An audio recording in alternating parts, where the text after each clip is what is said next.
This is breaking news.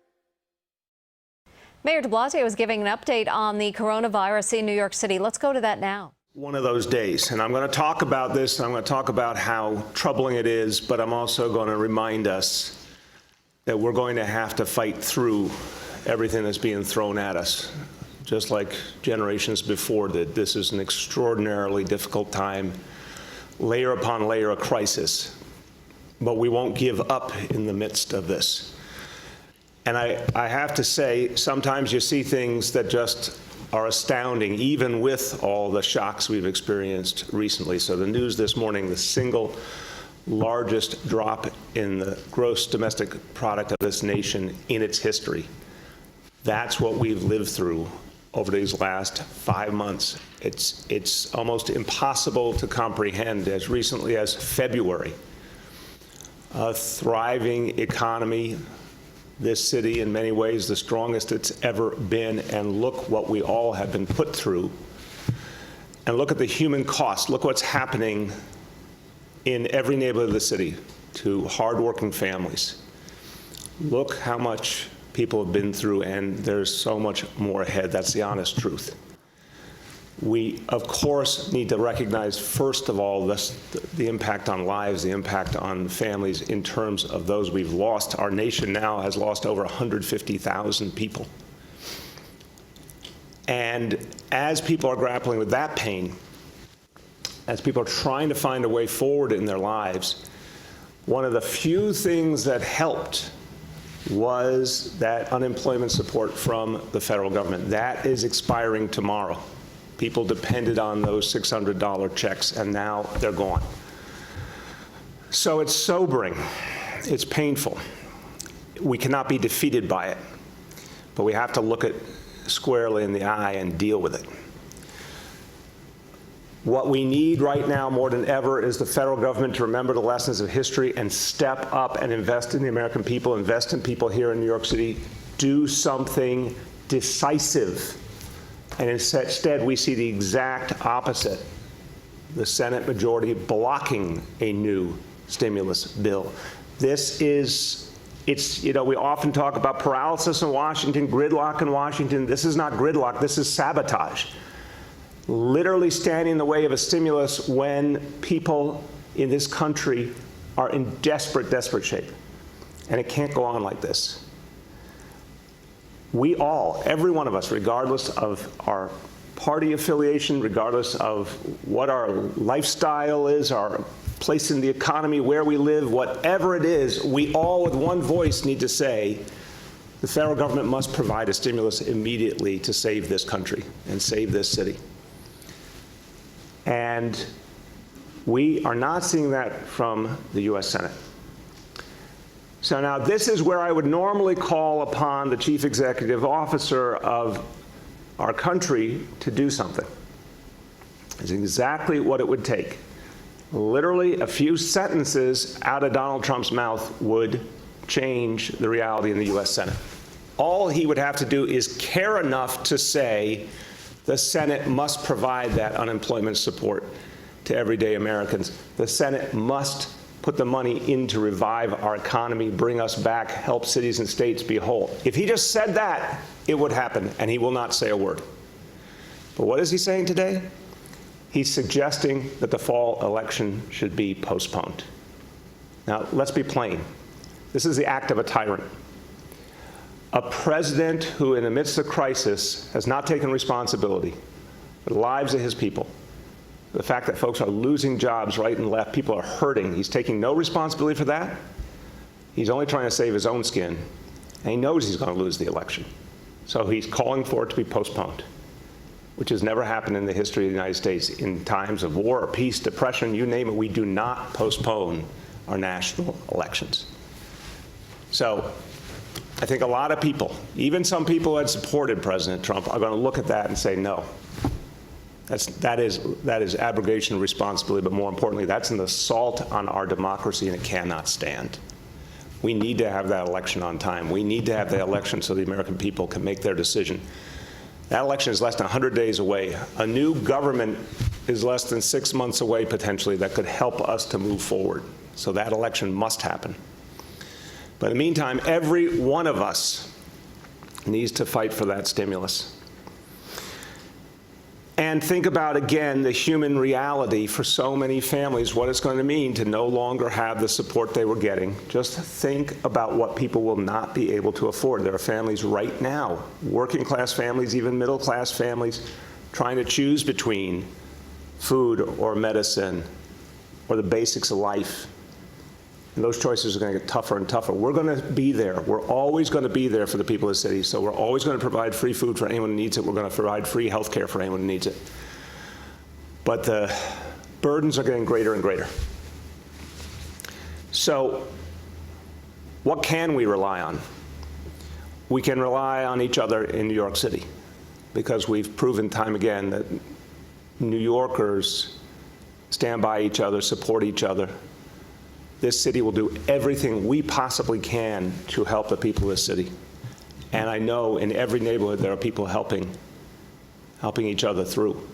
And we're going to have to lean hard on each other to get through this crisis. Now, while our federal government isn't acting, I want to give credit to New York State, because they're doing something that's going to reach a lot of people, and eligible New York State residents will have an opportunity to get additional unemployment benefits, up to 20 additional weeks of unemployment benefits. That's crucial for a lot of families. So anyone who qualifies for this, please take advantage of this right away. You can go online at labor.ny.gov and get that support. And we have to, here in the city, keep helping people to survive, to move forward, business by business, job by job, person by person. We know that our recovery will depend on building back jobs, and it will be painstaking work. Our federal government used to know this. A great New Yorker, Franklin Delano Roosevelt, used that concept of giving people jobs in their hour of need. That was one of the most foundational ideas of the New Deal. That's how we got out of the Great Depression. One day, I want to believe our federal government will get it again and fund a massive jobs program so people can really get the employment they need and their families can come back and our economy can come back. But in the meantime, what we need to do is prepare people for the jobs that are starting to come back, even if it's much slower than we want, and working toward the day where people get back on their feet. So our Department of Small Business Services is right now providing free training to get people ready to come back into the economy. There are areas of the economy that are still strong and will grow again. There are jobs that need to be filled. We need to get people ready for them. And here to tell you how we're going to do it, our Commissioner for Small Business Services, Janelle Dorris. Thank you, sir. As you said, Mr. Mayor, New Yorkers have been going through a hard time, and many have lost their jobs of no fault of their own. We know that this is in our immigrant community, our people of color, and also our young people who are getting hit the hardest. But we're here to help at SBS, and we've been doing that throughout this pandemic. We're here to provide the training, the resources that they need. We've already connected and worked with 37,000 New Yorkers. We will continue to work with additional New Yorkers as they call into our hotlines and seek the support that they need. We are training them in in-demand skills for our tech industry, healthcare, industrial, media, and entertainment industry. We are working with them in home health aid and commercial drivers as well. We're also working with our Workforce One centers, 18 Workforce One centers across the city who've been working virtually to assist New Yorkers to get jobs that they so critically need. Since mid-March, we have worked with over 500 employers to fill 9,800 jobs. We're currently working with those employers to fill 3,600 jobs. So listen, if you're a New Yorker and you need assistance and you need support, please make sure that you visit us on our website, nyc.gov/workforce. But before I turn it back to the mayor, this work is critical work, and our essential workers have been doing an amazing job getting us back to where we are now.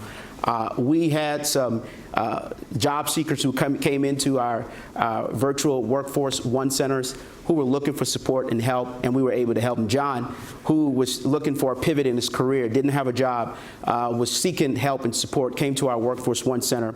He's now employed as a transport nurse in our health and hospital care system. That's happened as of April. We're continuing to do that to hundreds of New Yorkers. Also, Maria, a foreign-born New Yorker who was seeking also work, who was out of work because of COVID, was able to come back and get support from our Workforce One centers and get a job, and is now working in our health and hospital systems as well, and also working with patients who are tested positive, the elderly in particular, for COVID-19. So look, we're here to help and assist you no matter what your concerns and needs are. You can call 311 or you can read us at nyc.gov/workforce. Thank you very much, Janelle. Appreciate what you and everyone at Small Business Services is doing to help people get back on their feet. So this is something we're going to be talking about for a long time. How we're going to bring back New York City, how we're going to bring back jobs, how we're going to get people connected to jobs, how we're going to help people get into the industries that will grow again. We have a lot of work to do ahead in this city, and we're going to be talking about a lot over the coming weeks and months. But we continue to face the immediate challenges. And right when we're dealing with this huge, difficult news on a national scale, we've got an immediate challenge right here in Brooklyn that I want to bring to your attention. We got a warning this morning from Con Edison, and there is a problem in southern Brooklyn. I really want to urge people to act quickly. We've got to protect our electricity supply for all New Yorkers. We've got to make sure we avoid any disruptions in our electricity. Right now, there is a problem with some of the equipment in southern Brooklyn, and so if you live in the following neighborhoods, I'm going to ask you to pay special attention, and I'm going to ask for your help. So residents of Bay Ridge, Fort Hamilton, South Park Slope, Greenwood, and Sunset Park. Again, Bay Ridge, Fort Hamilton, South Park Slope, Greenwood, and Sunset Park. If you live in those neighborhoods, your electric supply is in danger right now.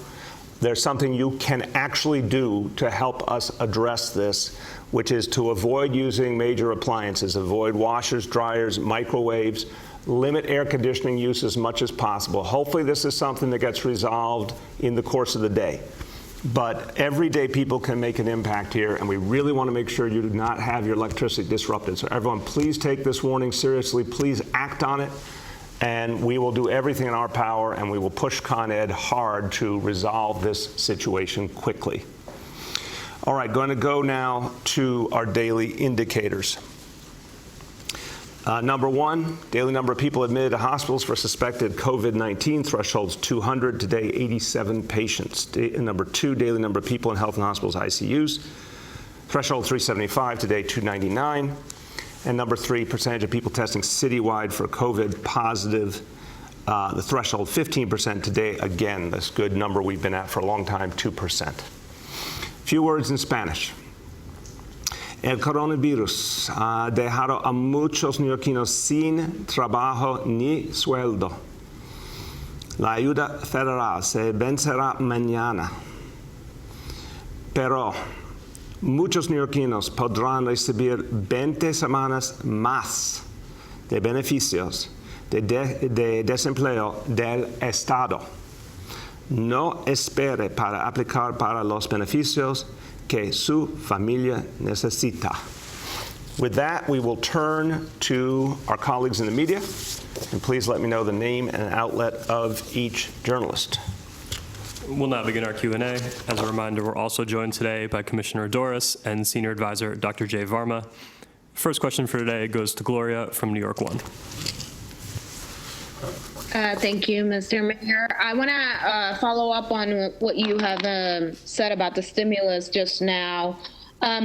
What are you doing in terms of working with the congressional delegation, other elected leaders to prevent everything that you were talking about? What have you been doing in terms of reaching out to them? What are they saying? And what is the city's plan from you personally to do whatever is needed so that these benefits can be extended? Yeah, it's really what we talked about yesterday in some length.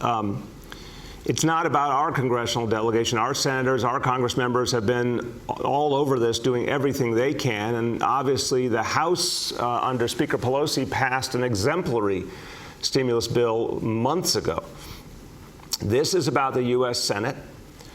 It's about particular senators who are really the swing votes here, and it is obviously about President Trump. So what we have seen, it's been shocking how the president's been unwilling to call for a serious stimulus, unwilling to call for aid to cities and states. He's been brushing off the stimulus lately as if it doesn't matter at all. And again, he's in free fall. He is guilty of so many fundamental errors in this, both the health crisis and in the economic situation, that now he's trying to distract by talking about canceling an election. So clearly, we do not depend on him to do anything. It comes down to the U.S. Senate. And so where I've put my energies in recent weeks is working with fellow mayors, including Republican mayors, to focus on those key senators, to mobilize mayors in their states, to put pressure on them, to mobilize people in their states, to get the business communities, labor, clergy, everyone pushing those senators, because they are the difference makers here. Go ahead, Gloria. And I want to ask you a question on a separate topic here. It's my understanding that the officers that were driving the SUVs that drove into that crowd of protesters a couple of weeks ago have not been disciplined, and that there is no expectation of having a change in their status from the NYPD. So my question is, it seems that there's been a recent trend, if you will. We have the officer who punched the homeless man in the subway. We have the officers driving the SUVs, and the officers that were involved in the arrest, the unmarked van arrest, all not really facing any kind of accountability or disciplinary action from Okay, what is your question, Gloria? Well, you said that there would be a new disciplinary effort, a new disciplinary process that was going to be happening. Where has the accountability been? It seems that there is a disconnect between what New Yorkers consider. Again, Gloria, you got to summarize the question. I think I know where you're going. So it's very clear to me that we need a fast, clear system, that we've made some progress but not enough. I talked about this several times in the last week. I want a system that is very clear, very fast, where in the first couple of days, if there is going to be a need for a modification or a suspension of an officer, that's determined immediately, day or two. If there is going to be a larger disciplinary charge that goes to a trial, that's done through a investigation that should happen over the following week or two. That's what I want it to be. Occasionally there is a disruption when, again, we talked about before, another part of government gets involved, DA, Attorney General, whatever. But when you look back over the last few weeks, there are cases where officers were suspended, there are cases where officers were modified, and there's cases where they were not. There are cases where there will be disciplinary charges that will go to trial as the trial process resumes, and there are cases where there are not. So clearly there's differentiation case by case. I want to see a much faster, clearer system that everyone can track equally publicly, and that's what we're working on right now. The next is Derek Waller from ABC 7. Good morning, Mr. Mayor. This is Derek with Channel 7. How are you doing? I'm doing good, Derek. How are you? I'm doing great. And it's my first time calling in here. Very exciting. Well, we're happy to have you, Derek. I have a question because some neighbors who live on the Upper West Side reached out to me, and I understand that the Department of Homeless Services has, rented out a number of hotels. I know the reason is for social distancing. Certainly, nobody wants to have an outbreak of coronavirus in a homeless shelter. We understand that. The concern that was raised to me was that there was a lack of community involvement in placing some of these shelters. And specifically, the issue is that someone did some research and found out that there were some level 2 sex offenders staying at least one property. And, neighbors were concerned about that, basically that they feel like they were left out of the process. And my question is was there any way, without, dealing with privacy laws, I guess. Was there any way to make neighbors feel like they had more of a say in that process? Yeah, and, look, and what could you say to those Derek. concerns? Okay, let's again. I want everyone try and get to the question. So, look, you started, I think, exactly in the right place. God forbid that anyone ends up homeless, but people are both homeless and dealing with the reality of this disease in a shelter system that was meant, obviously, to be able to have a certain number of people, and we months ago decided we had to spread people out because of social distancing. That meant we had to have more space. We should always work with communities, but in a crisis environment, there's not always time to do, the idealized community outreach. But any community concerns must be addressed. And so what I've always instructed the Department of Homeless Services to do is when communities raise concern, meet with people, hear their concerns, make adjustments, address the issue. Now, there's one case, I don't know if it's where you're referring to or somewhere else. There was one case this week where a really bad mistake was made. And someone who was a sex offender who should not have been in a shelter was, and that was caught quickly and immediately fixed. That's not acceptable. We can't have that happen. It must be avoided at all costs. So anyone who's concerned that happened, they are of a right to be concerned, and we have to make sure it doesn't happen again. But in terms of hearing communities, I think the best thing we can do in a crisis atmosphere like this is get people into safe shelter settings where we're not going to run the risk of spreading the coronavirus, and then work with communities to make it as fair and appropriate for the community as possible. Go ahead, Derek.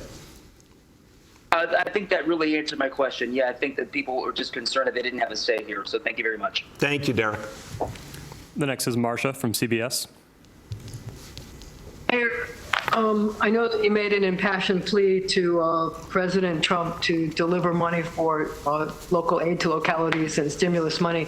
But when talking to Congressman Peter King about the inability of the delegation to deliver for New York, he said it's a very tough sell with Republican senators because they're very upset about a number of things in New York City, including the fact that you painted the Black Lives Matter mural in front of Trump Tower. I wonder if you regret that, and if you think that the president is regarding it as provocative, that the Republican senators are regarding it as provocative, and if maybe you think you shouldn't have done it. No, Marcia, not at all.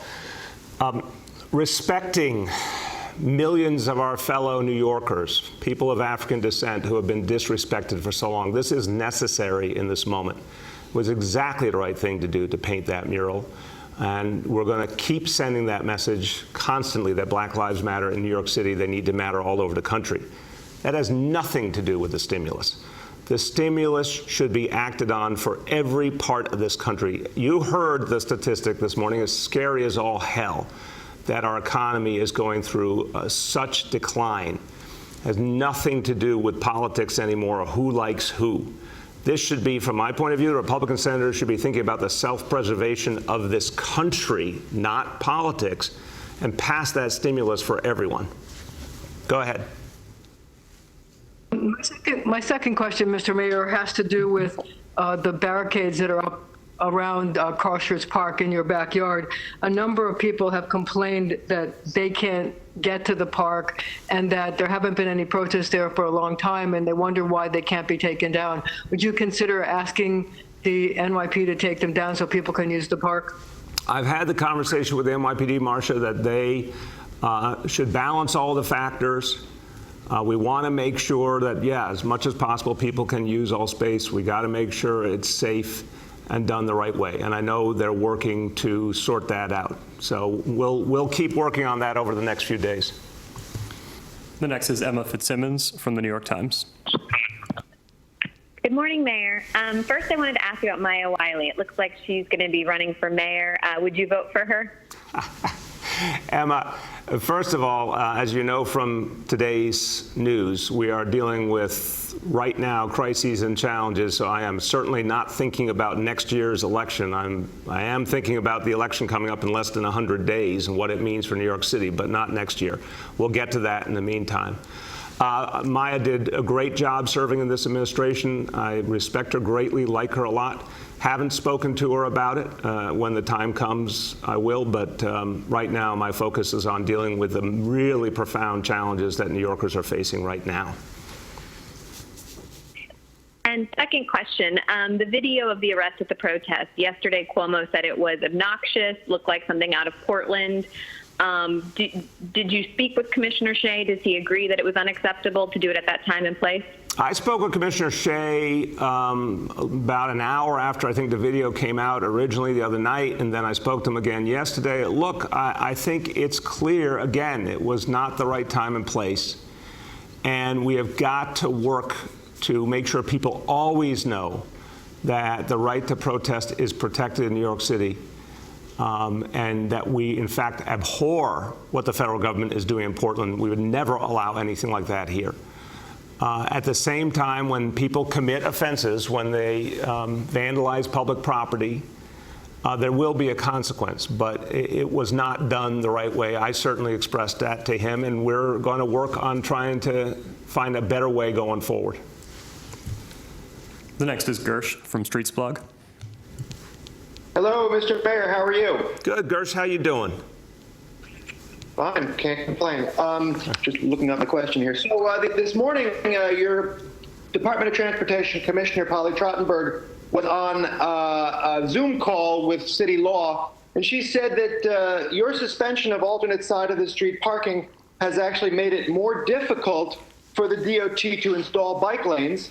And as a result, they're not being installed as quickly as they might have been in the past. You made the change in alternate side of the street because, in your words, you wanted to, quote, lighten the burden on car owners. But now, with what Trottenberg is saying, it seems that by lightening that burden, you've actually endangered cyclists and prevented her from doing a job you say you want, which is to increase cycling. So A, did you talk to Trottenberg about that? And B, how will you solve this new problem you created? Look, Gersh, it's the first time here. I've been with Polly in numerous meetings and calls, and she's never raised that to me. If that's a concern I want to hear about, and we'll work on it. Obviously, one thing that, Gersh, I will constantly remind you is this administration has greatly increased the number of bike lanes in this city.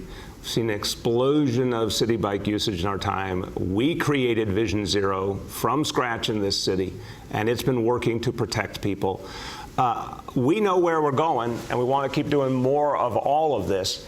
There also is a really legitimate problem when people who do own cars have to constantly move those cars around, have to circle around looking for parking. That I don't like that one bit. If we can minimize that, we need to. But we'll look at all the factors and figure out how to balance them. Go ahead. Well, in a related question, Commissioner Trottenberg in the same Zoom call admitted that compared to London and Paris, New York City has done virtually nothing to expand pedestrian and cycling during the coronavirus crisis. Now, you impaneled the Surface Transportation Committee, members of which clearly recommended efforts on the scale of other world-class cities. So when will we see some of those plans rolling out? Again, New York City is just a different place. I've said it to you before. We're going to make the decisions based on our particular reality. I am certain you are attempting your best to interpret what Polly said, but I'd like to hear it from her respectfully, directly, and not hear your interpretation. I think the fact is we want to keep expanding every conceivable option and alternative. And we've seen how effective things like open streets have been. We keep expanding that. We keep expanding bike lanes. We want to see how far we can take both of them. We obviously did something that I was surprised didn't get more attention by putting a group of busways in place, starting with 14th Street and the new ones we announced. This is the direction we're moving in. So I think everyday people can see these changes and feel these changes, and my goal is to see how far we can take all of them. The next is Katie from the Wall Street Journal. Hey, good morning, Mr. Mayor. So you and Commissioner Shea and other members of the police department have repeatedly said that the rise in gun violence in the city is directly related to courts not being physically open. But an article in today's New York Post finds that firearms cases are making their way through the system at the same rate as last year. So can you explain this difference, and do you have any facts or evidence to back up your claims? Yeah, I have not seen the Post article, and I don't always get accuracy from that publication. We will happily give you our statistics, but again, I think we've put out some of them. We'll put them out again. It just stands to reason. I don't know why this is even something to be debated. There is no one claiming the court system is functioning as normal, Katie. There's just no one doing that. will get you how many fewer cases and trials are happening. It's just self-evident. The court system is not up and running the way it would normally be at this point in the year. This is historically, sadly, the toughest time of the year. Summer, the middle of summer, is the toughest time of the year in terms of gun violence. We do not have a fully functioning court system. That is a profound problem. Anyone can try and manipulate a statistic, but if they want to look me in the eye and say, oh no, it doesn't matter that we don't have a fully functioning court system, then I guess they're saying we don't need a fully functioning court system in general. It just doesn't stand to reason. It's one of a number of factors, but it's one that can and must be solved. And the City of New York stands ready to do whatever the Office of Court Administration needs to help get the courts up and running as normal. Go ahead. I didn't write the story, but in defense of my colleagues, this is data that's from the NYPD. So maybe before insulting it and insulting the accuracy of it, you could read the article. It came out a few hours ago. Respectfully, it's a publication. I'm sorry, Katie, I'm glad you want to defend your colleagues, but it's a publication that historically has provided inaccurate information. It may be accurate statistics in this case, but I'm just not going to be gentle about the point that when there is a history of inaccuracy and an axe to grind, it's worth saying. But the bottom line is what I'm saying to you. It stands to reason. You need a fully functioning court system. It is a crucial piece of the equation. If you want to argue you don't need one, please do. But I know you do. Go ahead. We have time for two more today. She had a second. Oh, I'm sorry. Katie, go ahead.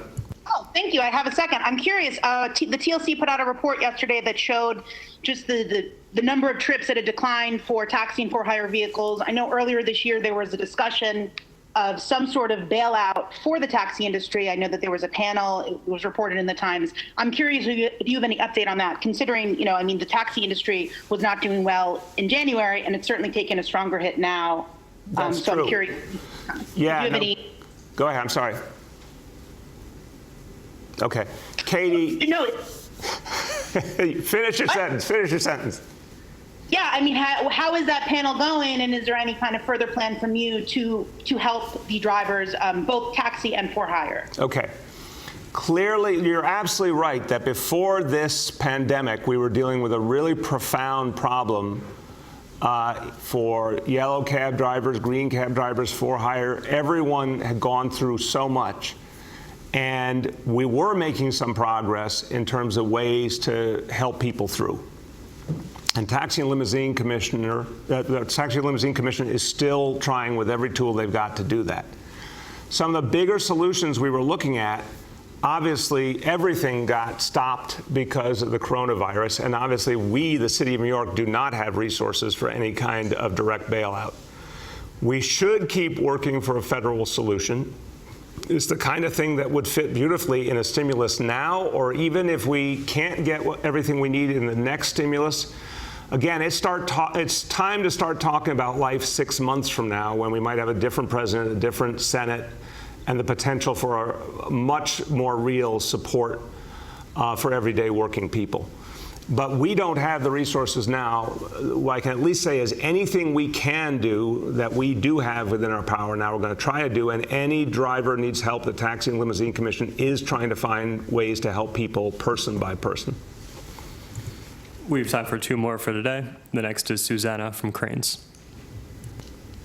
Good morning, Mr. Mayor. I wanted to ask about property taxes. When do you think we can expect to see data on how much property tax revenue the city received as of the July deadline?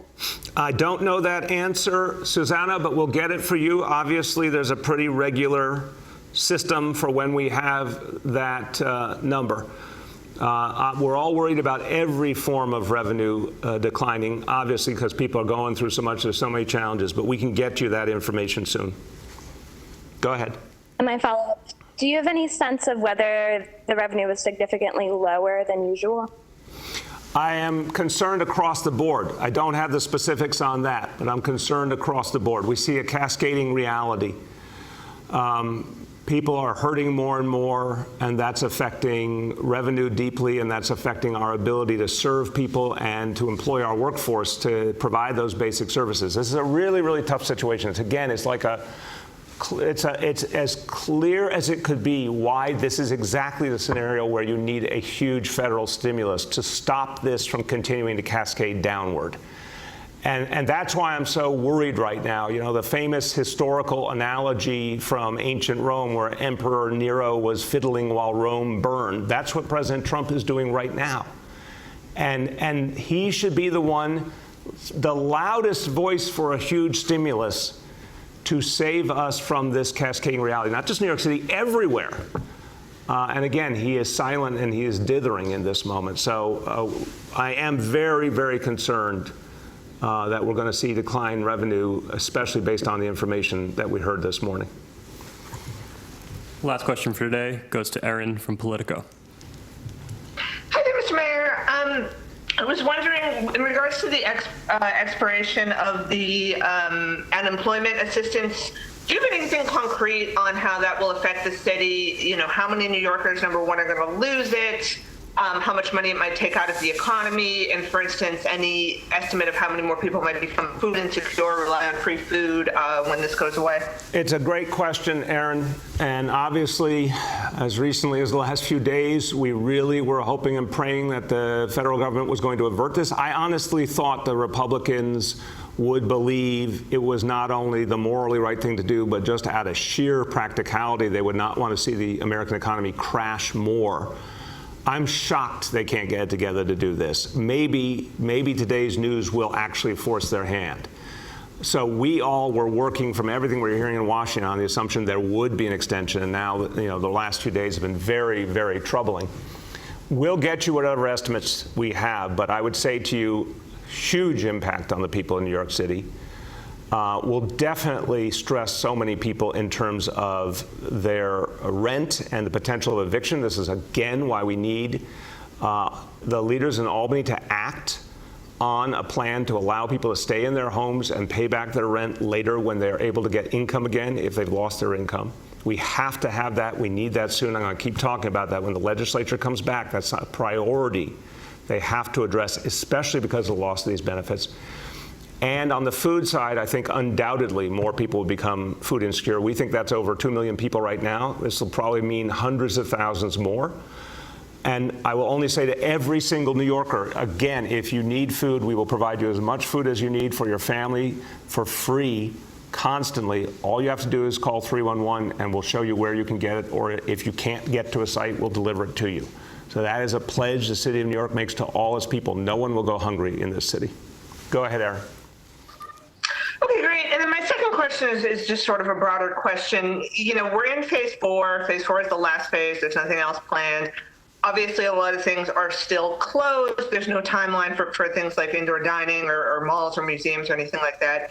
My question is essentially, are there any milestones on the horizon, any targets, anything that we're attempting at this point to progress towards now that we've gotten through all the phases, but we're still kind of in a holding pattern? Yeah, it's a great question, Aaron. I'd say a couple of things. I think we have a natural inflection point coming up after Labor Day, where we expect to see more economic activity, even given today's very troubling news. It still makes sense that there's always some pickup after Labor Day, people coming off the summer. We know a lot of people were trying to restart their businesses and wanted to take a little more time. I think you'll see some of those folks come back now. We're working hard. We're going to have a lot more to say tomorrow on the opening of schools, and that's going to be an important moment, and that will be both important, especially for kids and families, but also will have an impact on the whole economy. So that's an inflection point. I think the other very obvious inflection point is vaccine, which, you know, some believe will be the fourth quarter of this year. Some believe will be the first or second quarter next year, but it's, in the scheme of things, pretty soon that will be the profound difference maker. But what we're going to do in the meantime is start to lay out the vision for how to bring back the New York City economy in stages. And the things that we will have to do before there's a vaccine and then once there is a vaccine to rebuild our economy. So not the same boundaries as the phases, but we want to start laying out plans for how each industry can start to come back slowly but surely and then really have a rebound once there is a vaccine. So with that, look, everyone, I'll just finish on that point because it flows right into it. No one could possibly, you can't overstate this crisis. There's never been, I mean, there really has never been this much put on the city of New York at one point in history. We've been through wars, we've been through depressions, we've been through 9/11, Sandy, obviously before this, the Great Recession. We've been through so much, but we've never had so many pieces happening simultaneously. And it could cause anyone to worry that there may not be a turnaround up ahead. But I'm going to keep saying I am absolutely convinced the history tells us that New York City always comes back because of New Yorkers. There are a lot of places suffering, but there's no place that has New Yorkers except New York City. There's no place that has this much creativity and ingenuity and entrepreneurship and energy. There's no place on earth that has what we have, and it is painful that so much of that is being held back by the reality we're living in now, but it will come forth again, and we will rebuild, and we will address some of the underlying issues that we should have addressed a long, long time ago. So it's sometimes hard to have that hope, but I think history gives us some very good examples, but also what we see every single day. Give a New Yorker even the slightest chance to make a comeback, and they'll make that comeback. So we're going to find a way. It will take time, but we're going to find a way in this city.